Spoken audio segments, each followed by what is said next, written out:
Hello guys, good morning. Dito tayo ngayon sa ating farm. Farm guys, ayan o. Ayan, ating mga tanim ko guys na mga pechay guys. Ayan o. Ayan. Ayan. Ayan. Kita nyo guys, yung punla ko guys. Ayan. Ayan, yung punla nating pechay ay nag-transfer na tayo sa mga bote. Ayan o. Ayan. Ayan. Yan, nilagyan natin ng sa taas na styrofoam yan. Yung styrofoam na dinurog. Para hindi masyado mainitan yung ating pechay. Ayan guys, ito meron tayong isang iba naman ang pagkatanim. Ayan ito. Ito guys oh. Tingnan mo. Tingnan nyo guys ang bagong naming diskarte sa pagtatanim. Ito guys oh. Ito yung may baso, yung plastic. Ayan, nilagyan na natin ng pechay. Ito guys ay para hindi na tayo magdilig masyado. Ito. Ayan, glass. Ayan. Pinutol natin yung yung sa mga yung impilite na bote. Ayan o. Baso na yan guys, baso. Ayan o. Pag binili nila, may baso na sila. May pechay pa. Ito yung ilagay natin guys. May tubig yan guys, konti. Tingnan nyo guys o. Hanggang dyan lang yung sa puwit ng baso yung tubig.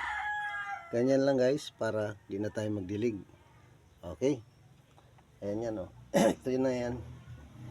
Ayan, iba naman yan. May gamot ito guys na may gamot ito para yung pinaka abono, may abono yan, may abono. Ayan, ito yung isa o. Ayan. Ayan o. Ayan o. Tingnan mo guys. Ayan. Naman tubig o. Hanggang lang yan sa puwit yung tubig guys.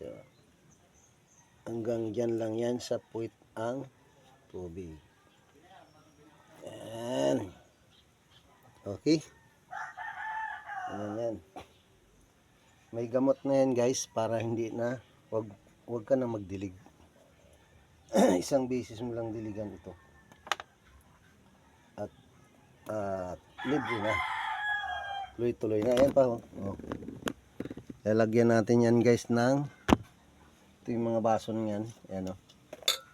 Ayan. Wala pang lupa. Ayan. Ganyan guys ang ating bagong invento. Ayan. May baso ka na. May pechay ka pa. Ayan guys. Kaya pag lumaki ito, bumili kayo na kasama na yung baso. Saka yung pechay. Nakita nyo pag lumaki na. Okay guys, hanggang dito lang muna sa muli. Mga friends, mga followers, mga non-followers, friends. Good morning sa inyong lahat. At sana ay iwas tayo sa sakit guys. Para malusog lang ating katawan. Ingat lang mga kaibigan sa mga nyo sa araw-araw. Sana magandang ating pangangatawan sa buong araw. Okay, thank you for watching. Okay, bye-bye.